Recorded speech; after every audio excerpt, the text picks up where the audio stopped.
If we could have roll call?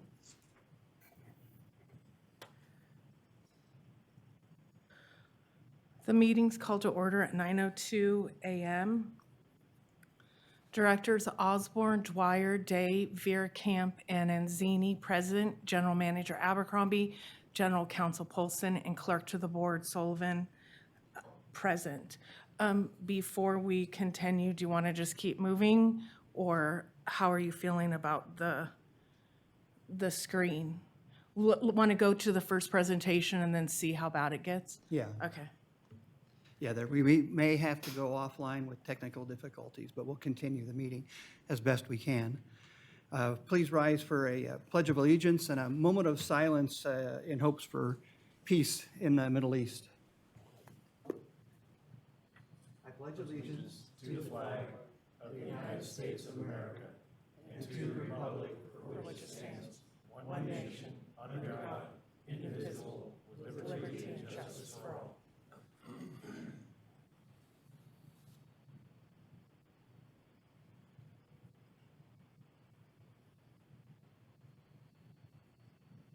Thank you.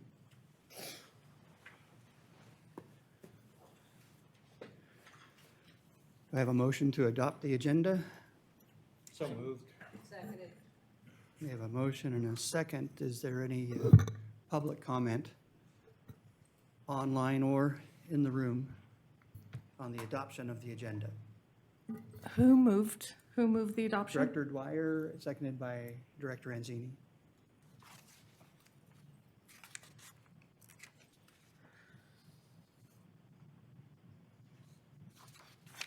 If members of the public would like to address the board at any public comment period during this meeting, please refer to the detailed instructions on page 2 of today's agenda. This is for the adoption, moved by Director Dwyer and seconded by Director Anzini. President Day, it does not appear there are any members of the public wishing to speak. I believe we're ready for the vote. All right, please vote.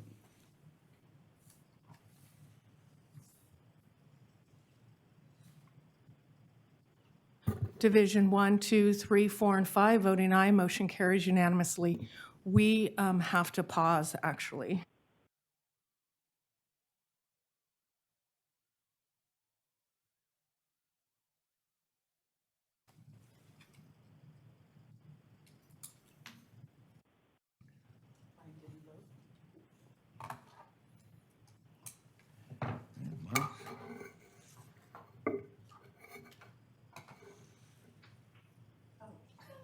They got switched. Who's five? You want me to? No. No? Okay. Passing of the gavel. Kind of like old telephone technology. No, you're fine. Are you? I'm good. Are you too? Yep, you're fine.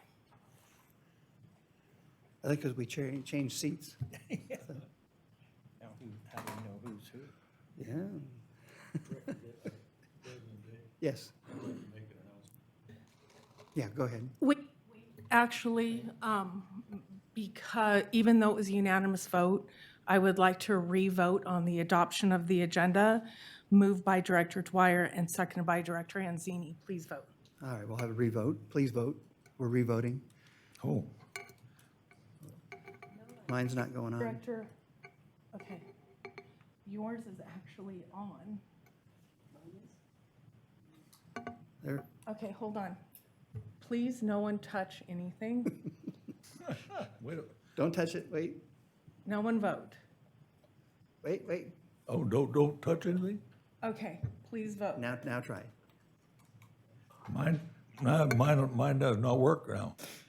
Well, I didn't do anything to yours. Let's clear it one more time. And don't press anything. Don't press anything. I didn't do anything to yours, so yours should have been fine. Well, he was pressing it. Okay. It's the aura of Oz. Okay, please vote. All right, please vote. There we go. There. Division 1, 2, 3, and 4, and 5, voting aye. Motion carries unanimously. All right, do we have anybody online that you can tell? Yes. We do, all right, we'll try. We to- have one person, actually, I can't be sure. I can't be sure. I mean, there are a couple people that, like Jenny Downey, I know she's an employee of the district. So there are two people that have not identified themselves, so I cannot confirm if they're members of the public or not. Well, we'll continue as long as we can. All right. Okay, for the record, I'm not sure, is it jumping on your screen, Brian? So for the record, I'm sure members of the public, if you're participating, you can see the jumping of the screen. That is not your computer, it's actually a malfunction on our side. We're going to continue this meeting as long as we can, but it's quite disruptive on this side, so we may discontinue the Zoom portion of the meeting, but the meeting will continue. But Brian has something. Maybe a silly question, but I'm just wondering if you can turn the screen off, turn the camera off so that Keep the meeting audio. Yeah. Well, how are they going to, how are we going to see the PowerPoint? We won't be able to see the PowerPoint because we connect. So this, in order for the public to see the meeting, we have to connect through Zoom. So the screen that you guys are seeing is not a direct feed, it's connected through Zoom. So in order for it to record and be public, this is how it's connected. All right, well, let's try to soldier on as best we can. Jim, any employee recognition today? None today. All right, thank you. Mr. Yes. President,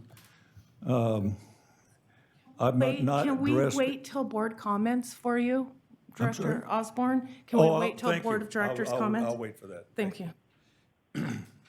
Okay, any public comment on items not on today's agenda? I don't see anybody in the room standing up. Is anybody online? If members of the public would like to address the board on items not on today's agenda, please refer to page 2 of today's agenda. President Day, it does not appear there are any members of the public wishing to speak. All right, I will go to communications. Jim? Nothing to report today. Thank you. Okay, Jen? Nothing today. All right, Director Osborne? Just a note, I'm not dressed as appropriate as I normally dress for a board meeting. I've been leaving, was going to leave immediately after the board meeting for Las Vegas over Echo Summit, and I was not gonna go in slacks and everything is packed. My daughter has a medical issue starting tomorrow. We were gonna go, and she lives in Vegas, and so we were gonna go down there. My wife woke up this morning very sick, so we canceled, but all my stuff was packed in the car, and so here I am in a sweater and jeans and tennis shoes. Well, you still look good. Pat, do you have anything? Yes, thank you. A couple of items. One is I attended the El Dorado County Water Agency meeting, thanks, Brian, by Zoom as a guest because I'm officially not on their board yet, and found it very interesting, and I plan to meet with the executive director next week to do a meet and greet and get some pointers, and I'm meeting with council today about the membership on that organization. So should be challenging. The second thing is I attended the El Dorado County Fire Safe Council meeting. And in that meeting, they talk about projects and vegetation management and clearing. And both PG&E and SMUD gave presentations about their vegetation management initiative on their right-of-ways under the power lines. And I've talked to our general manager, and I believe we should be there as well, because we have a lot of positive things to say. If you looked at the latest waterfront, some great photos of our vegetation management along our right-of-ways, and I think we should make that a little more public. Thank you. Thank you. Yeah, just two things. Pat, if you'd like me to sit in on that meeting next week, let me know when it is. If I can, I'd certainly love to. Okay, With the water agency, I did zoom into it as well as being the alternate. And then we have a LAFCO meeting this Wednesday night where we'll set the officers for the year, committee officers as well for Budget Committee and Strategic Planning Committee, get our audit presentation, and we'll receive a mid-year budget update. Thank you, Brian. Lori? Happy New Year. And my report will be, woo, go Niners. Yeah. All right, we will move to the consent calendar. Do I hear a motion? I'll move. So a second. A motion by Director Anzini and a second by George, Director Osborne. Is there any public comment on adoption of the agenda?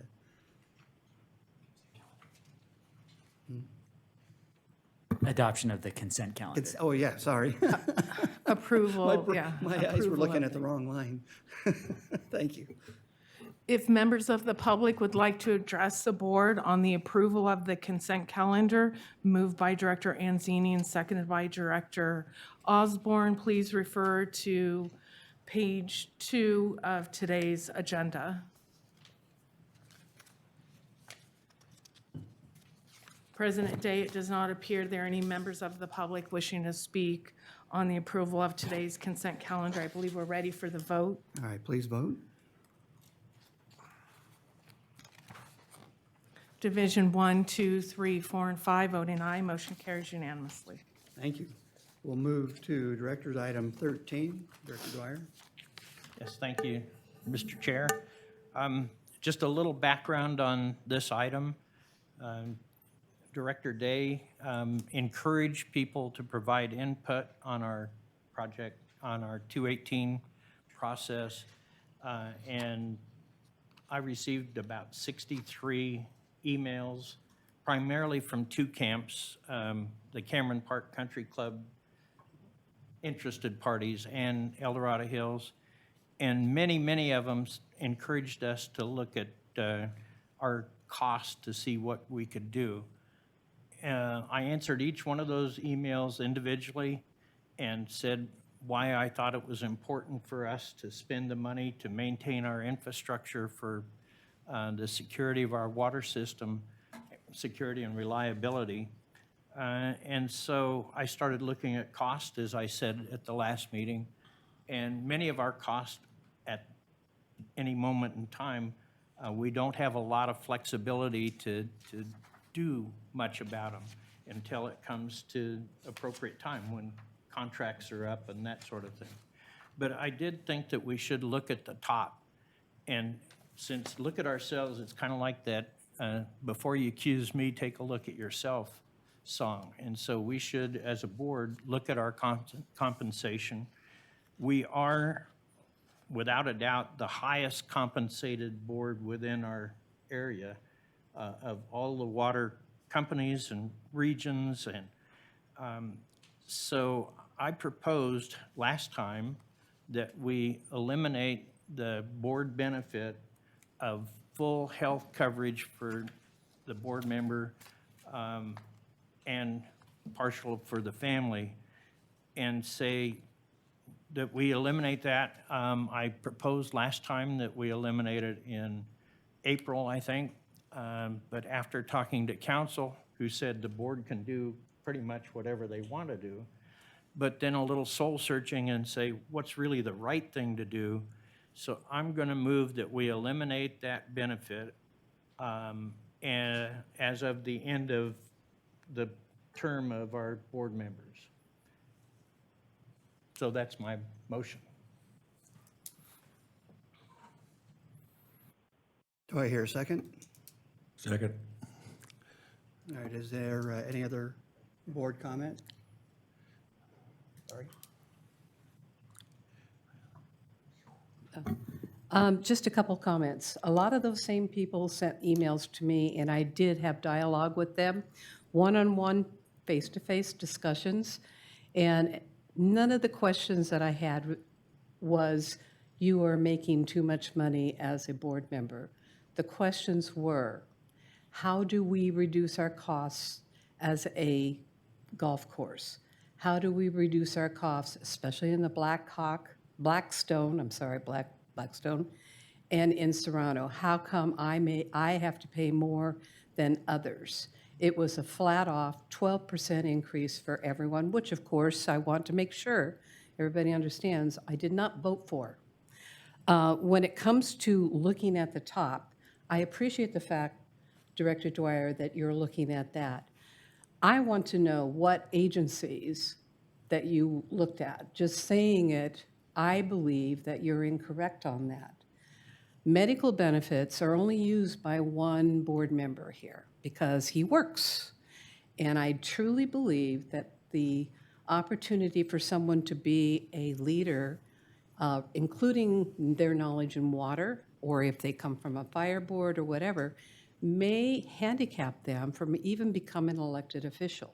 We need more people to step forward, and otherwise you're just embracing the fact that if you're over 65, you're welcome on any elected board, because most people claim Medicare, and we have that benefit. As someone who paid my insurance until I turned 65, I was paying $1,000 a month just for me. So I think we have to look at the whole picture. And in the act of many board members, not just water agencies, this is a typical thing to do. Let's look at the costs. The employees are being compensated on a contract. Now, I appreciate the fact you said that a board member's end of their term, it goes away.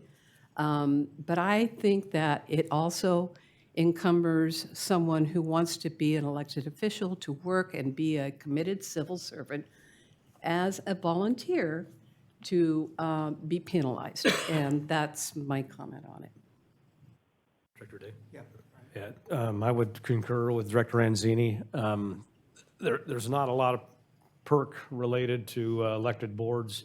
There may be, I think, an opportunity here to keep that so we can get people, especially maybe even younger people that don't have these benefits. They're looking for at least that benefit. I think this is a very small token of acknowledgement for being an elected.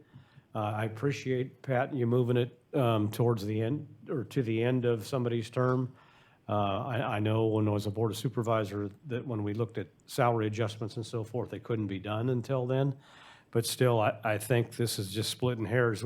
We look at, we got an agenda item coming up where there's $1 million cost for our Silver Lake Dam permit.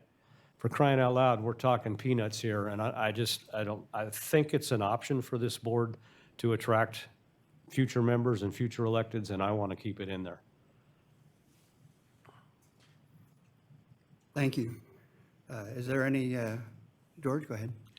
Well, Pat and I have talked about this, and I support this, and I think it's appropriate that it be at the end of their term, because they ran with that proviso. But one of the other thing, and it'll be for staff, a staff question, if we do pass this, that the board member would be allowed to participate in the employee association medical plan, because it's substantially less money than going out and buying it on your own. So that would be the only proviso that I would want, is that a new board member, absent their paid plan, would be applicable for them to join into the health plan of the agency. We can certainly research that. Maybe we should wait and see what the vote is before staff does a lot of homework on that. Okay. Well, thanks for the comments, and I think that one of my main motivation was we don't even offer that to our own employees. Our part-time employees do not receive full medical benefits for themselves and their family. It's on a prorated basis, so I think it's extremely generous for us to to do this, perhaps too generous. As I said, all the comments were, take a look at what you can do to reduce cost. And granted, Brian, it's a drop in the bucket, but it's a start. And if we're going to be serious about protecting our ratepayers, you know, if all candidates, if all board members took advantage of this, it costs about $30,000 per year per board member to provide this benefit.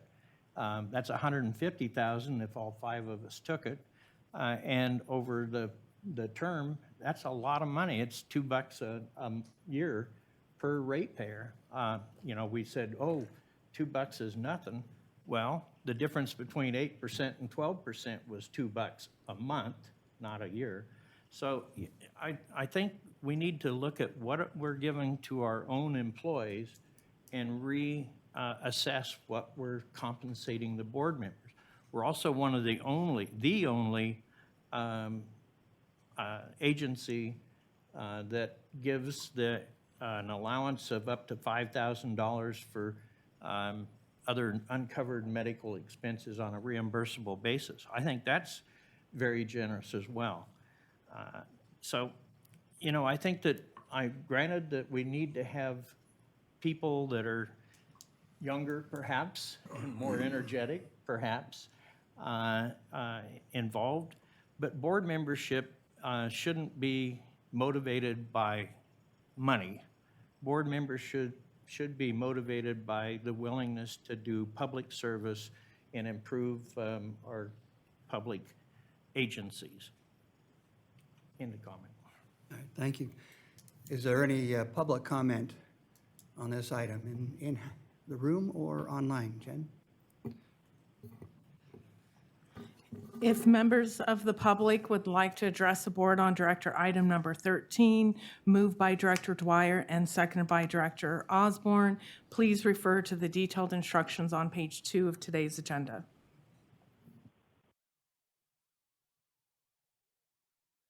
It does not appear there are any members of the public wishing to speak. All right, thank you. I'll bring it back to the board. Please vote.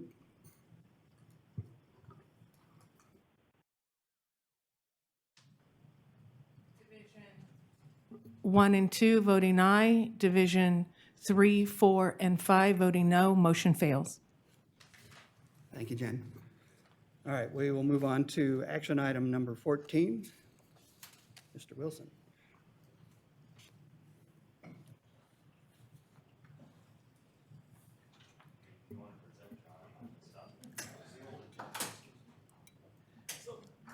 Is it silver line replacement?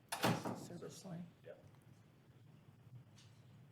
We're a little cabocled today. So, again, we're going to try to move through this PowerPoint.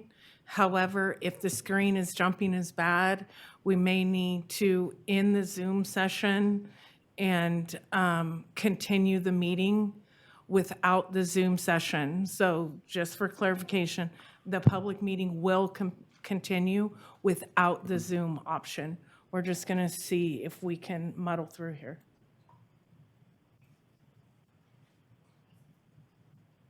And it looks like, at least for us, the PowerPoint is going to be okay. It's just the other, so I think that we can. Oh.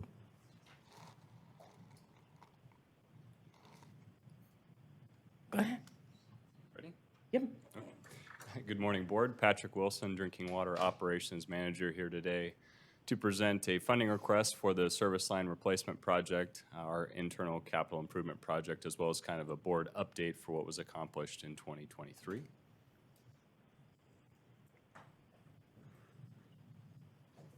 So previous board action, last year the board approved a similar funding request, which included capitalized labor, asphalt patch paving, materials, obviously backfill, compaction testing, and so forth for the project.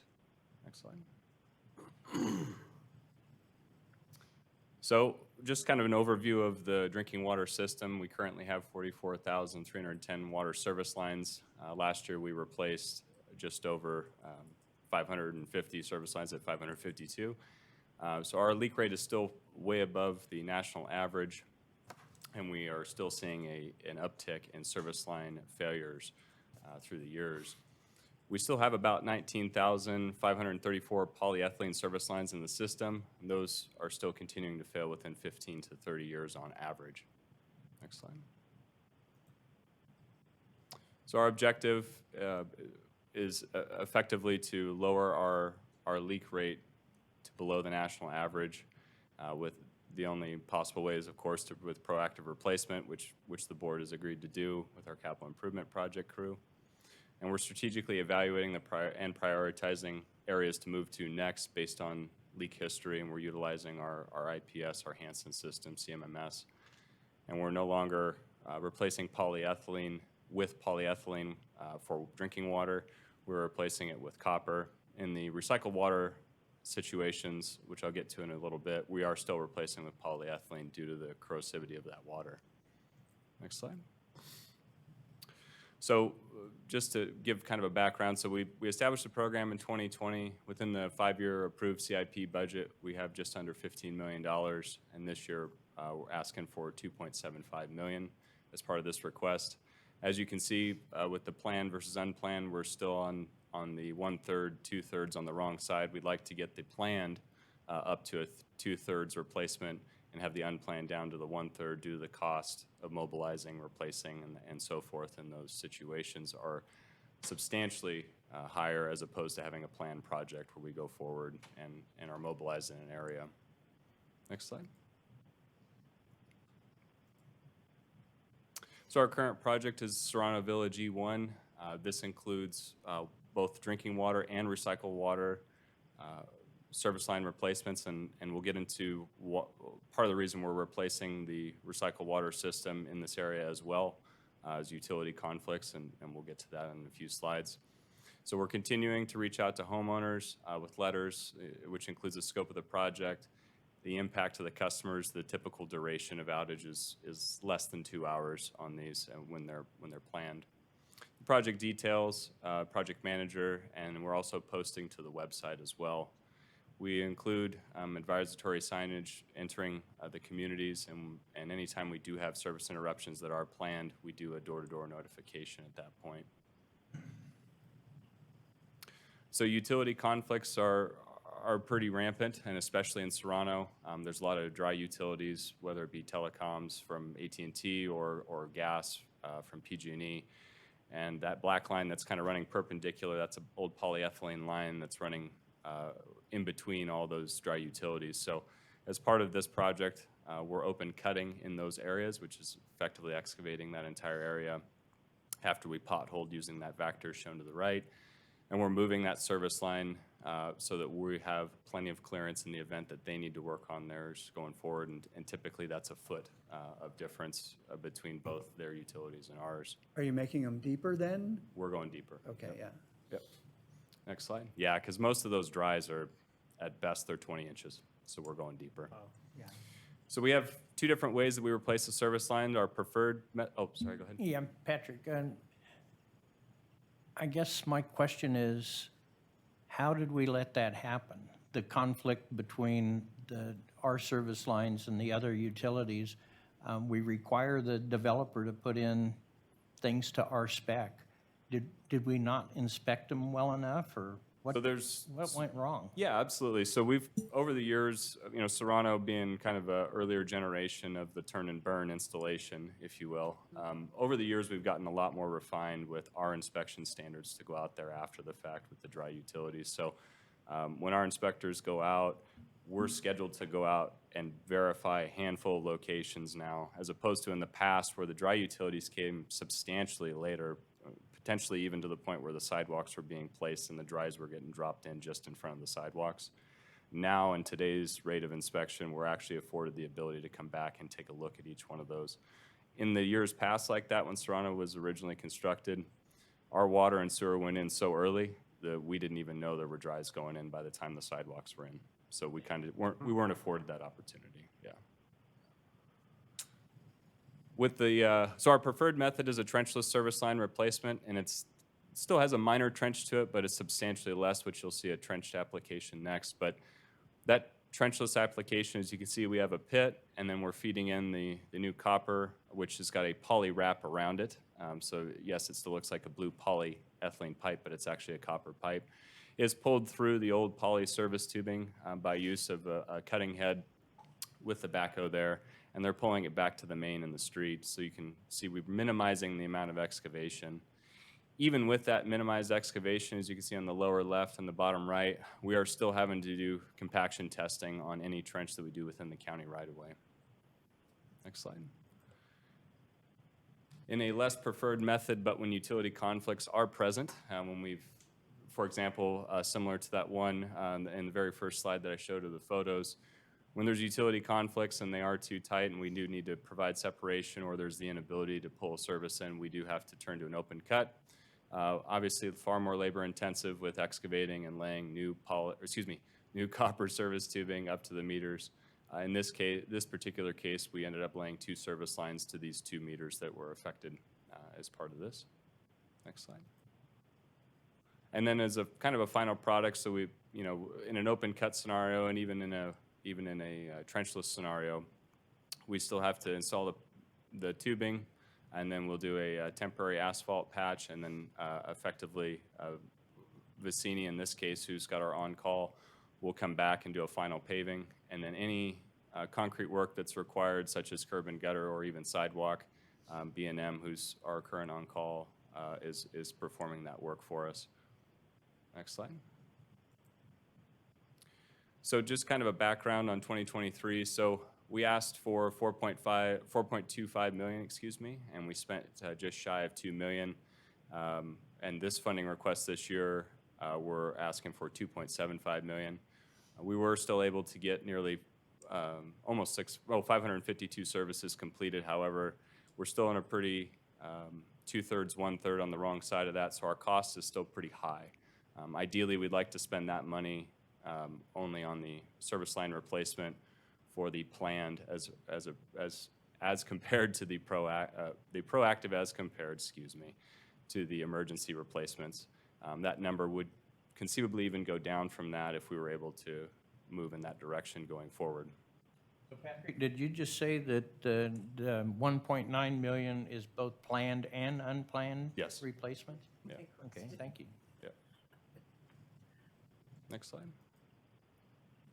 So the funding request for this year. Oh. I'll make my comments on that. Oh, okay.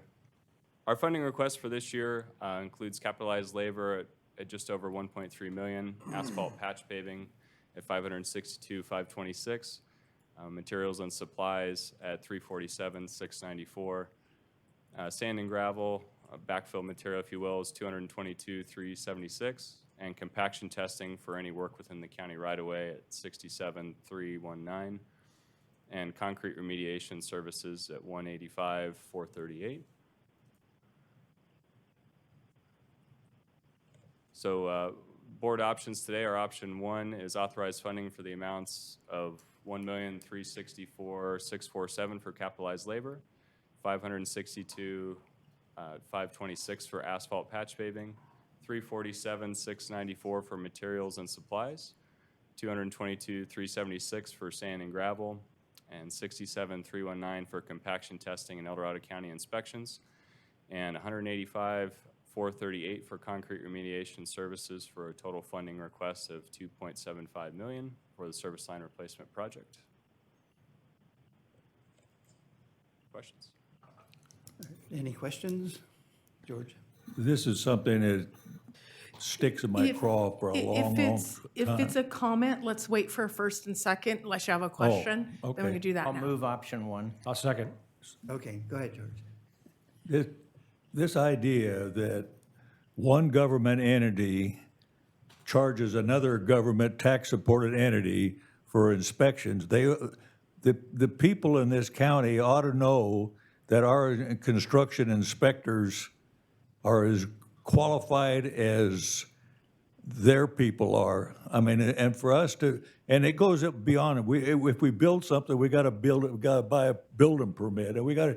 This is absolutely insane that one tax-supported entity is charging another tax-supported entity for services. It just doesn't make any sense to me, and it hasn't for years. But anyway, that's my comment. I will vote for it because it has to be done, but it just sticks in my craw. Any other board comment or question? No, all right, any public comment or question? If members of the public would like to address the board on action item number 14, option 1, moved by Director Dwyer and seconded by Director Veerkamp, please refer to the detailed instructions on page 2 of today's agenda. Director Day, it does not appear there are any members of the public wishing to speak. All right, please vote. Division 1, 2, 3, 4, and 5, voting aye. Motion carries unanimously. For those members that have joined late to the meeting, the jumping of the screen is a camera malfunction on our side, so it is not your computer, thankfully. And we are going to continue the meeting because it seems like we're only having trouble with one camera. If we discontinue, then we have to disconnect the Zoom. And for the members of the public participating remotely, we do not want to do that. Can we throw a towel over that camera? Well, then we won't see all of your lovely, welcoming I know, faces. it's a tragedy. All right, we'll move on to item 15. This is a perfunctory thing that we have to do. I move one. Well, actually, this Mr. Sutter's new to the district. And We'd like to hear from you. it'll give him an opportunity to introduce himself. And we'll learn a little bit about why things are so expensive. Well, plus you might not want to make the motion after his presentation. I'm pressure. certain that they will. It's a very good presentation. Mr. Osborne, I appreciate that. So, good day, board. My name is Michael Sutter. I'm the new Operations and Maintenance Supervisor at the Deer Creek Wastewater Treatment Plant. Very good. Pleasure to be here. I appreciate your time and the opportunity to present this morning. And we're waking up with wastewater sludge, hauling, and disposal contract. Slide, please. Fun stuff. Fun stuff. Some previous board actions, we had two. The initial took place in 2020. The board awarded a single-year contract to our current hauler, Synagro West, for just over $465,000. They also approved 2 single additional years. We utilized all 3 years for that contract. Fast forward December 2022, contract change order was approved for just over $99,000. This was in regards to California Air Resource Board CARB compliant yard tractor. Summer of issues. Well, our current hauling and disposal contract expired on December 31st of 2023. Mid-December, we conducted a competitive bid process, soliciting bids for a single year with 3 additional years. These 3 additional years to increase not more than the U.S. Bureau of Labor Statistics West Region Consumer Price Index for urban wage earners and clerical workers, so CPI West. And of course, this increase was utilized on other district-approved agreements. Okay, a little background. So between the 2 wastewater treatment plants, Deer Creek and El Dorado Hills, we produce approximately 10,600 wet tons of biosolids each year. This puts into perspective how critical hauling and disposal is as we're producing these biosolids almost daily. Each treatment plant utilizes microorganisms in the form of aerobic and anaerobic digesters to reduce volume and ultimately reduce pathogens. This stabilized sludge is then mechanically dewatered to remove excess liquids, thus creating biosolids. And of course, the end game, these biosolids are then hauled to land application sites for beneficial reuse. All right, here we have 2 photos. On the left-hand side, we have an environmentally friendly option in the form of land application. On the right-hand side, we have the less environmentally friendly option, and you're seeing a landfill with that big old dozer spreading biosolids, essentially capping the landfill less environmentally friendly, that is alternate daily cover. So what's going on with land application? Well, land application is all about conditioning soil, fertilizing crops, soil amendment, all while adhering to stringent United States Environmental Protection Agency 503 rules. A curveball for all biosolids producers came in the form of California legislation, Senate Bill 1383. The aim of this Senate Bill 1383 is to reduce organics to landfill. And of course, biosolids fall into this organic category. So Senate Bill 1383 limits disposal sites for biosolids, and by 2025, we have to adhere to a 75% diversion of organics to landfills. Of course, some of you might be eyeing that 25% opportunity, but so is every other biosolids producer in the area. And sometimes it's not uncommon during wet weather or winter months that landfills turn these biosolids away because they become an utter mess once reliquefied. Next slide, please. It's all right. All right, the bidding process. So we received 4 proposals ranging from $1.8 million per year to just under $900,000. First and foremost, Liz Tech International came in at $1.8 million, APS Environmental 1.3, Denali Water Solutions 1.1, and Synagro West, our current hauler, came in at $898,000 per year. Big spread. Yes, sir. Big spread. Synagro West, our current hauler, provided the lowest overall cost proposal with the most environmentally beneficial disposal method at $898,000. I've got a question. Yes, sir. Have we received any change order requests from our current hauler? We did in 2022, and that was for the California Air Resource compliant yard tractor. So, Thank you. okay. Board options, we have 3 options. Option 1, to award a 1-year contract to Synagro West LLC in the not-to-exceed amount of $898,774 for wastewater biosolids hauling and disposal services for the El Dorado Hills and Deer Creek wastewater treatment plants, and authorize the general manager to extend the contracts for up to 3 additional single-year periods, subject to the annual contract amount increasing by no more than the U.S. Bureau of Labor Statistics West Region Consumer Price Index for urban wage earners and clerical workers.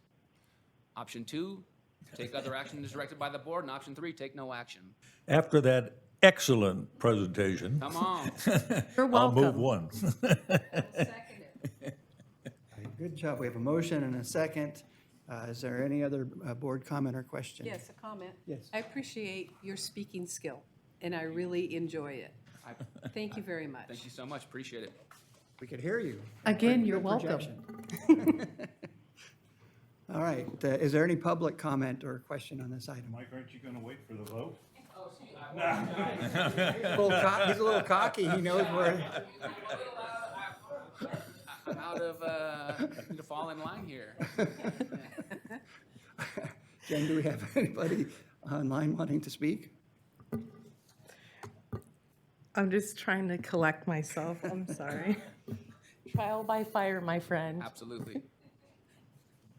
If members of the public would like to address the board on action item number 15, option 1, moved by Director Osborne and seconded by Director Anzini, please refer to the detailed instructions on page 2 of today's agenda. It does not appear there are any members of the public wishing to speak. I believe we're ready for the vote. All right, please vote.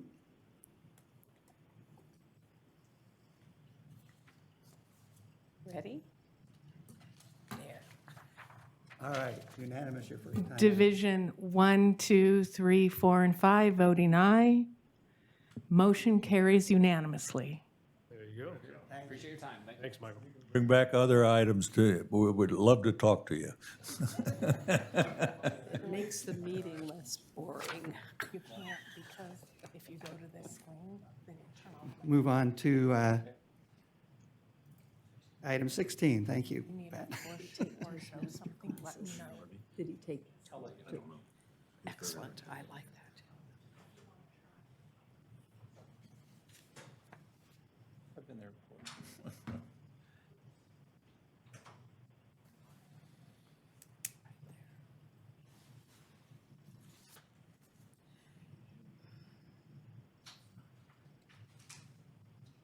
Here we go.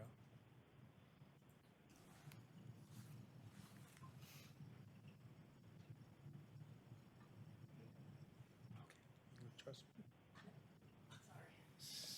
Hi, good morning. I'm John Kessler, representing Hydro Ops and Engineering this morning. And this is an item for Silver Lake Dam replacement to consider a CIP funding request for DSODs, which is the California Division of Safety of Dams, their application fee. Previous board actions in February 2022, the board authorized $350,000 primarily for design criteria development and the subsurface exploration, which helped define the foundation conditions at the dam. And in September 2022, the board authorized the engineering services contract as well as the subsurface work itself. Excuse me, I misspoke on that first item. Subsurface exploration was in the second item, and capitalized labor for a total funding amount of $2,780,000 plus.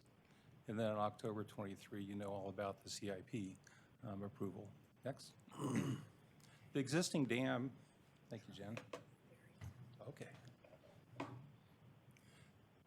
The existing dam, looking at the downstream side, this is a rock-filled bin wall, and it was added in 1986 because of some conditions that were observed with the downstream face that was beginning to displace. It was a masonry rock face. And at that time, Highway 88 passed over the crest of the dam and created a loading condition on the dam. And leading to that, those observations around that time frame, we didn't quite understand it fully, but this is the original dam. It was built in 1876, a photo from 1917, and it shows the timber crib filled with sand, rock, and soil. I was there, so I think, Well, I recognized it, yeah. mileage out of that too, George. Which one are you?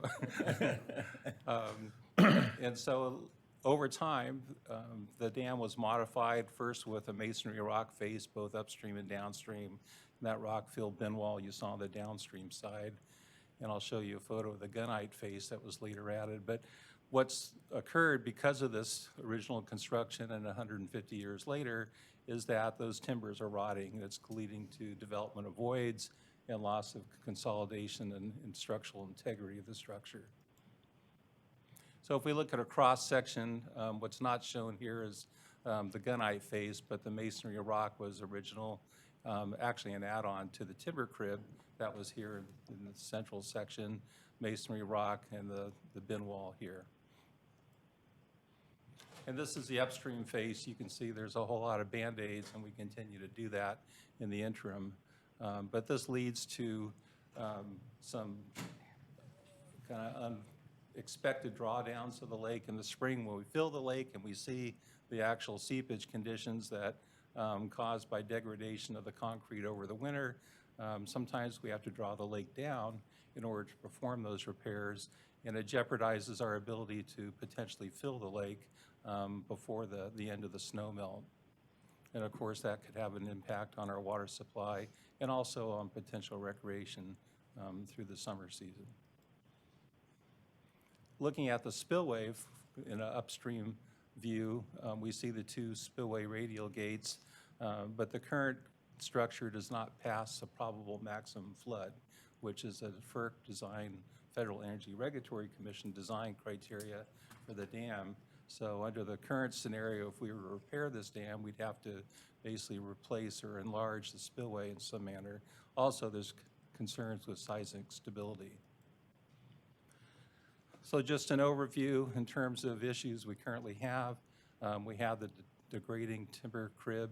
We have some seepage control issues through the dam, which left unchecked can lead to internal erosion and loss of the integrity of the dam, and also ultimately failure.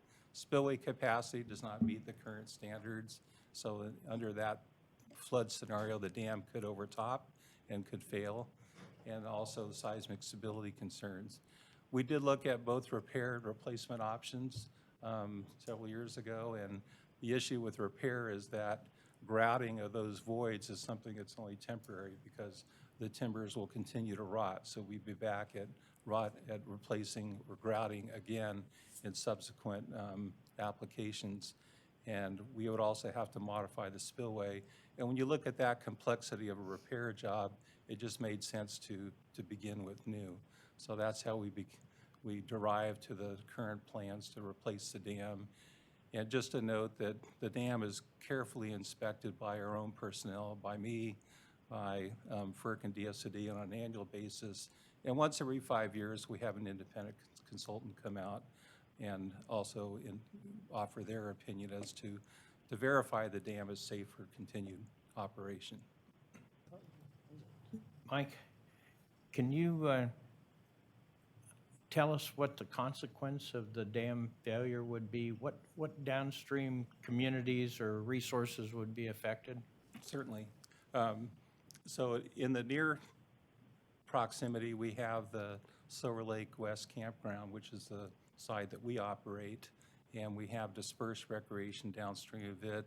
There's popularity to visit the holes, which are the kind of natural features in the rock downstream. So if the dam were to fail rapidly without any kind of warning, where we couldn't activate our emergency action plan and get the word out, which would include such as helicopter with a PA system to warn the public. And then farther downstream, you have more developed recreation on the Silver Fork American and down kind of parallel to Silver Fork Road. And then once the Silver Fork reaches the confluence with the South Fork, you have all those recreation tracks that are the summer home tracks along Highway 50, then all the way down to Bridalveil Falls, which is near the crossing of Highway 50 and at Riverton there. And then it extends all the way down to Mosquito Bridge, to Chili Bar and Coloma and Lotus. So there are impacts that, depending on the nature of the failure, but if it came under the hypothetical studies that have been done, it would come at a high flow, and it would come fast, and it could have inundation effects and affect life and property downstream. Thank you. Sure. Not to mention the loss of 8,600 acre feet of water. Yes. Excellent point.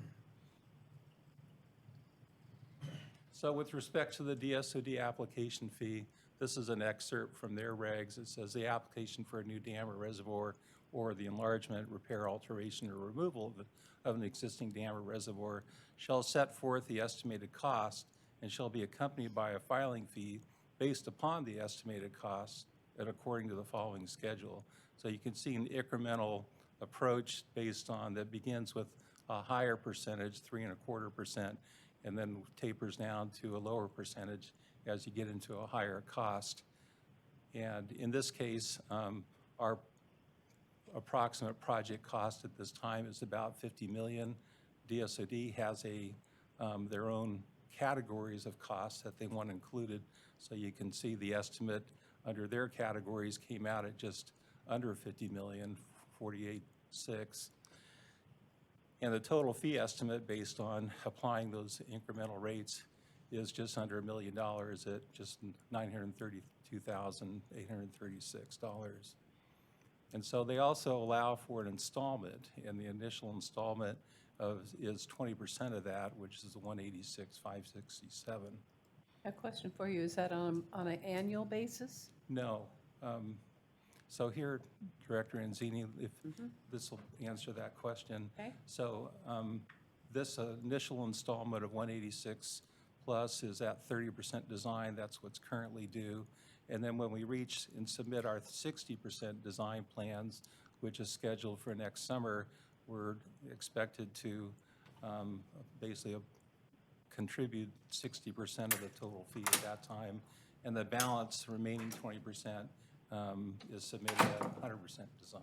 Thank you. Which is scheduled for summer 2025. So what is DSOD doing for us for all this money? They perform a detailed review of each phase of the plans. They perform some independent analyses of design parameters, which may include hydrology, spillway capacity, structural and stability assessments. They do come to the field frequently during the course of construction and review our test reports. And they review the final construction report and as-built plans in terms of what they want to have on record to carry into perpetuity for the life of the structure. One thing we'll have to think about is we'll have to use a new name for the dam because they permitted under Silver Lake Dam in the past, and there'll be need to refer to it as a new dam. And so it could be as simple as New Silver Lake Dam, but something that we didn't think to build into this, but I just wanted to give you a heads up that that's forthcoming.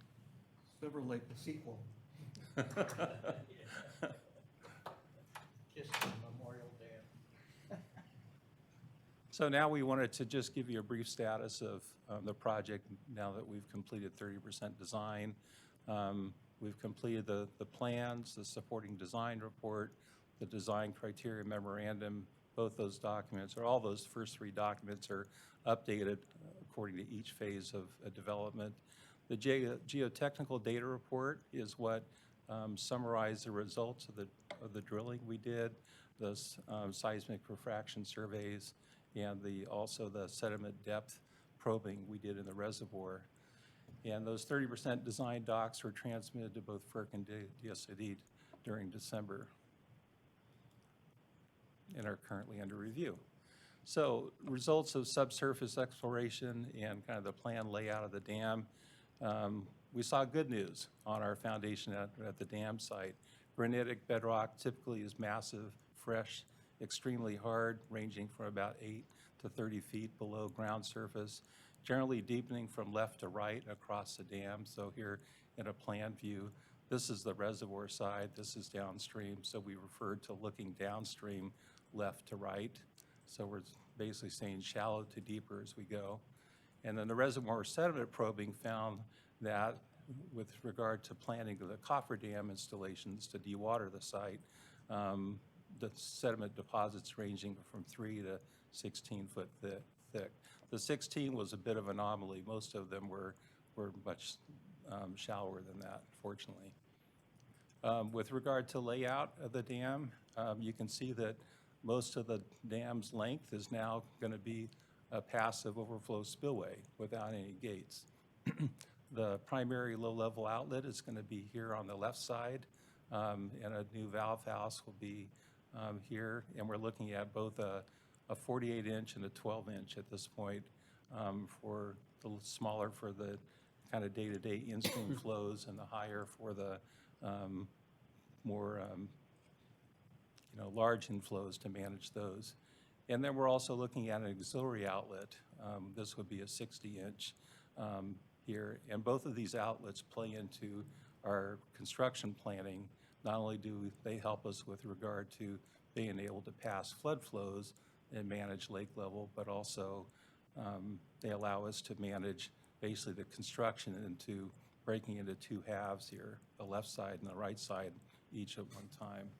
One other feature to note here is this seepage cutoff wall, which overlaps the dam structure and comes back across to the right and then goes upstream a little bit. So just to orient you, this is Highway 88 Bridge. This is Kay's Resort side where the boat ramp is. This is the entrance off of Highway 88, and this is Kit Carson Road moving through here. Any questions about that? We have an agreement with Amador County not to draw the lake down until September 15th. What impact is this going to have on that agreement? No, well, in terms of future operation, no effect. In terms of construction, we are looking at being at a reduced lake level, significantly what I was reduced lake wondering. level during Yeah. construction. And just to give you an idea, the current plans are to get in around late February, early March, and during the year that we perform construction, install the first cofferdam, which would be most upstream, and allow us to basically construct a more substantial cofferdam close to the dam site and take advantage of the lowest inflows, the coldest time of year, and have provisions to bypass flow during the course of construction later that spring. Thank you. Sure. So looking at the kind of a model of the dam site, if you look at on the bottom half here, this is looking at the reservoir side. You can see the low-level outlet, the primary here on the left side, and the auxiliary here center. You can see the spillway. You can see a bridge for access, which gives us access to this gate operators, as well as access for debris removal in the spillway, should we have ice, primarily is our biggest concern with what can develop during the winter. Looking downstream, again, we're looking at a fairly steep-faced spillway. We've done some optimization with the spillway structure where we're able to take out the energy dissipation blocks and take advantage of natural bedrock in the stream, downstream of the dam to accomplish kind of the flow control and the hydraulics that we're looking for. One of the biggest developments in taking the project to 30% design was realizing that the plans to construct the dam as a roller compacted concrete structure really didn't pencil out in terms of being a benefit compared to conventional concrete. So roller compacted concrete, you're looking at a mix of concrete that's much like a road base with cement added and applying that in 1-foot lifts and rolling it, compacting it, sometimes having to grout between layers to give you a good seal. And then you're still having to face upstream and downstream with conventional concrete, so you have something less erodible and something more resilient to freeze-thaw degradation. And you're still looking at having to pour concrete around, of course, for the spillway top here, around the outlet structures. And by the time you look at all the variations in the structure, it didn't provide for that nice long run of applying uniform lifts. And so even though there's a higher material cost, there's, we believe, a lower labor cost to offset that. And right now, the estimate is it's about the same cost for construction.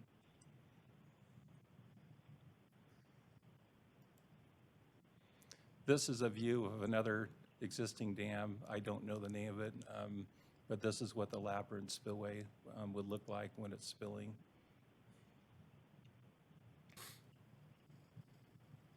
So our board options: 1, authorize additional funding in the amount of $932,836 for the State Division of Safety of Dams application fee for the Silver Lake Dam Replacement Project, project number 19031. Take other action or no action. I'll move approval. I have a motion. I'll second. I have a second. Any board comment or question? Talk about one agency charging another. Anyway, just a small amount. Just $1 million. I'll bet the first time around that fee wasn't that high. How's it going to affect the fishing? That's the most important thing. I think this project points out the length of time that it takes to do major capital improvements and all the agencies and. And the cost. Yeah, and the cost, but it's a long process to get something done. And I think that's important. That means we have to start sooner rather than later on these projects. Would it be appropriate at this time to consider a boat ramp facility on Silver Lake, or the new Silver Lake, or whatever we're gonna call it, Kessler Dam, or whatever, Anyway, I would think during the construction, it would be appropriate that it would be cheaper to do it. As Caples, we got significant number of grant for boat. I'd like to explore that at the same time. My understanding is there are some issues with the existing boat ramp, and that we would like to pursue a new boat ramp, and we're planning to apply with State Division of Boating and Waterways for that. Yeah, I would like to see that. Yeah, thank you. Just kind of a comment of when get to the point of demoing, I'd be curious, I mean, I don't want to slow the project down, but that inner fill where all the logs were and stuff like that, there's got to be some pretty interesting things that got dropped or put in there back in 1878. Like gold. George would know. Yeah, George would know. George, did you lose your watch back then? Some of his car parts. A Model T. Yeah. Bathtubs. Some clawfoot bathtubs. Is there any public comment or question on this item? For members of the public wishing to address the board on action item number 16, option 1, moved by Director Anzini and seconded by Director Dwyer, please refer to the detailed instructions on page 2 of today's agenda. Director Day, it does not appear there are any members of the public wishing to speak on action item number 16. I believe we're ready for the vote. All right, please vote. Division 1, 2, 3, 4, and 5, voting aye. Motion carries unanimously. All right, thank you. Thank you very much. Move on to item 17, more backup generators. How many do we have? We got a lot now.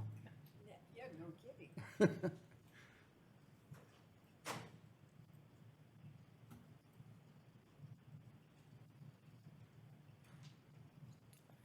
Good morning, my name is Madeline Kelsch. I'm the Okay, project, Matt, can if you you could make, speak up a little bit. make sure you have it down and, how's this? Yeah, project a lot. Yeah, okay.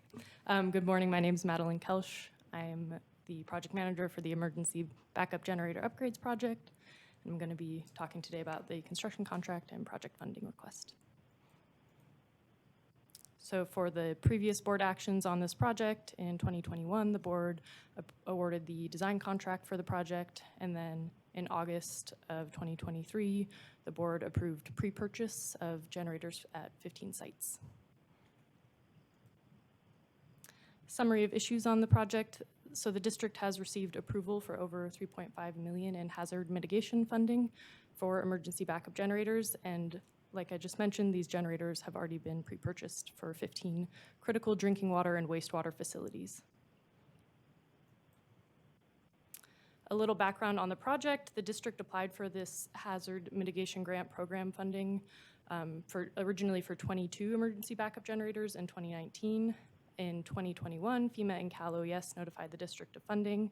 And then last year, there was an amendment to the grant that consisted of a few items. So first, the scope of work was reduced from 22 to 15 sites. That was for a couple reasons. The estimate for the project, or the cost estimates, had significantly increased, and so the scope was reduced. But also the district reevaluated the need for all the generators due to a reduction in the public safety power shutdown extents from PG&E. This amendment also,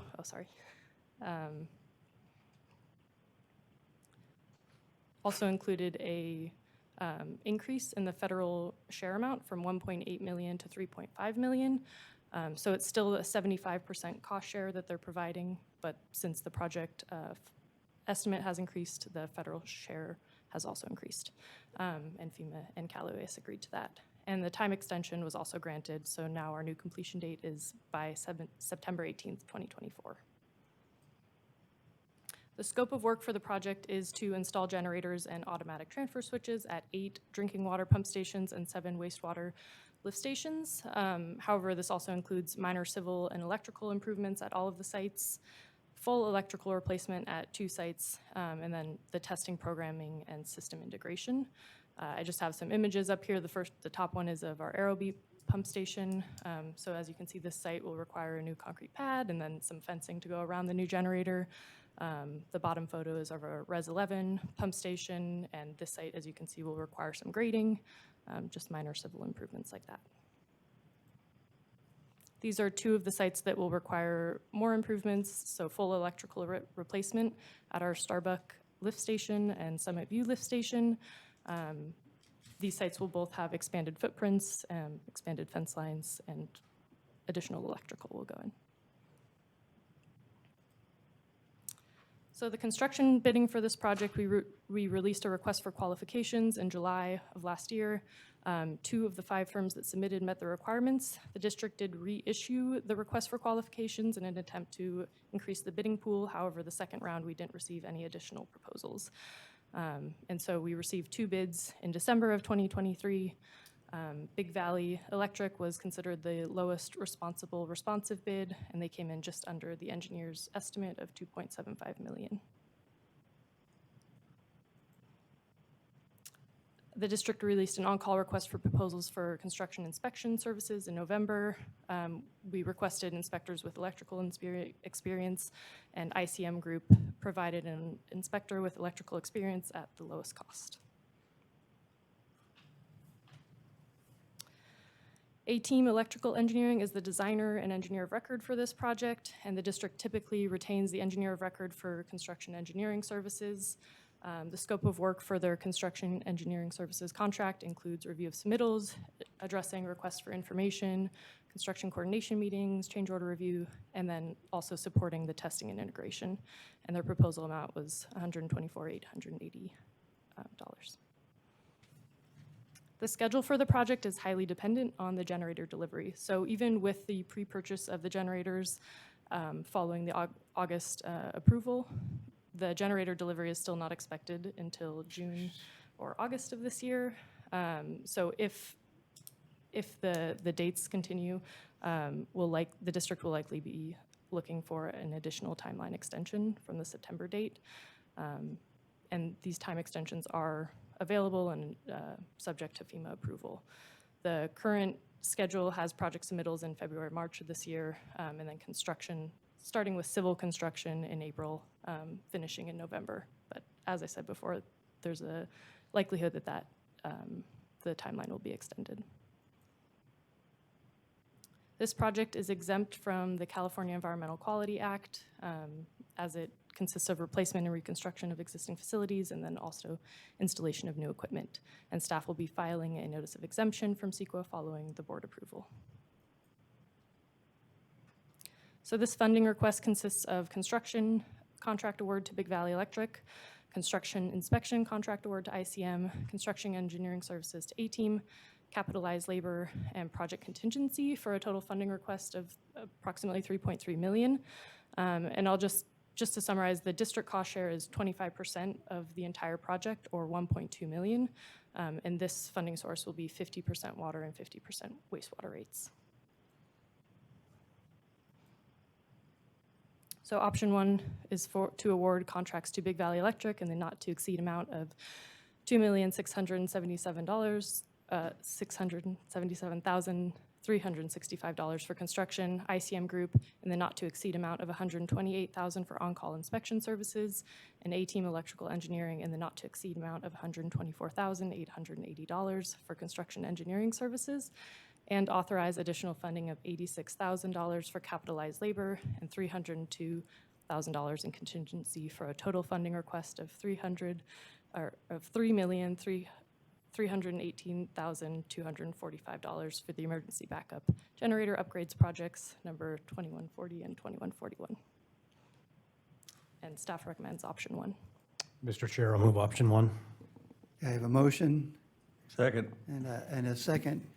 I'll just make a quick comment that when PG&E started doing their PSPs, and we were really mad at them and irritated, and it's cost us a lot of money. But in retrospect, getting all of these backup generators gives us a lot of resiliency that we did not have before. And so I don't want to say that we want to thank them, but, but in some ways, I think there's benefit to it. So thank you. Any other board comment or question? Considering the fact that we received an additional amount to go towards this, that is a golden opportunity to use this and is great. All right, is any public comment or question? If members of the public are wishing to address the board on action item number 17, option 1 moved by Director Veerkamp and seconded by Director Osborne, please refer to the detailed instructions on page 2 of today's agenda. Director Day, does not appear there are members of the public wishing to speak on action item number 17. All right, please vote. Division 1, 2, 3, 4, and 5, voting aye, motion carries unanimously. All right, we'll move to item 18. Move one. Before we get to that, I will be recusing myself from this item. I will second it. All right, we have a motion and a second and a recusal. Is there any public comment on item 18, paying our bills, general warrant registers? If members of the public would like to address the board on action item number 18, option 1 moved by Director Osborne and seconded by Director Anzini, please refer to the instructions on page 2 of today's agenda.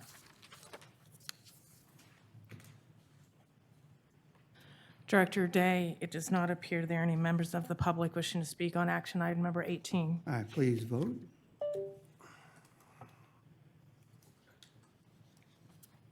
Division 1, 2, 4, and 5, voting aye, motion carries. And do I need to adjourn and then do the finance? Yes, we'll go over, it does not appear there any review of assignments for a regular board meeting today. Do look at our tentatively scheduled items if you have any questions for staff. And so we will adjourn today's regularly scheduled EID board meeting. We will. now At turn it over to 10:18, the excuse me, 10:19. You're still president. Okay, we will then open the agenda for the meeting of the El Dorado Irrigation District Financing Corporation. At 10:19 a.m. Roll call, please.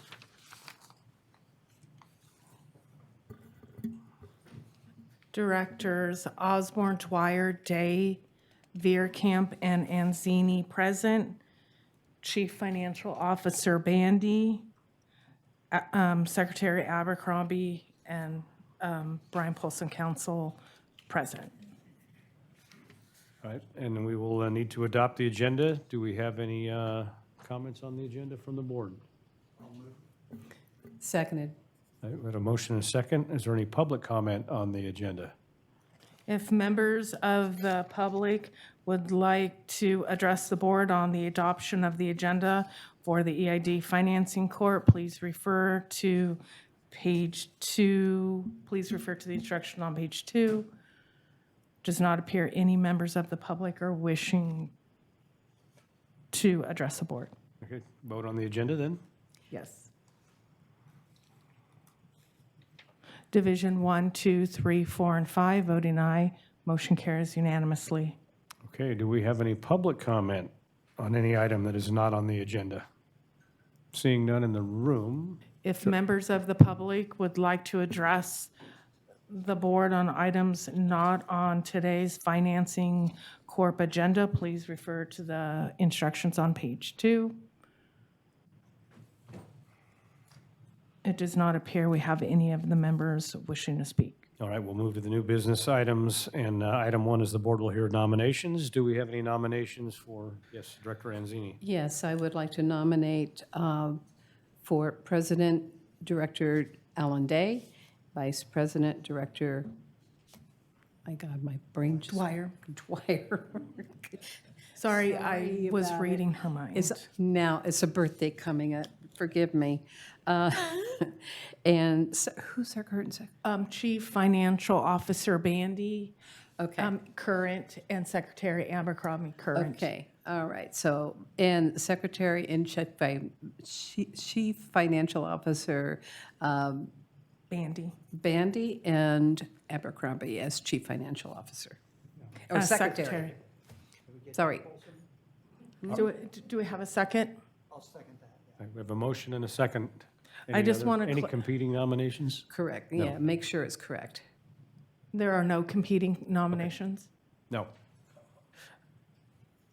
For clarification, Director Anzini and seconded by Director Day, that they're voting to nominate Director Day President, Director Dwyer Vice President, General Manager Abercrombie as Secretary, and Finance Director Jamie Bandy as Chief Financial Officer. Brian Polson. No, we don't have general counsel for the financing court. All right, let's vote. Mike, please vote.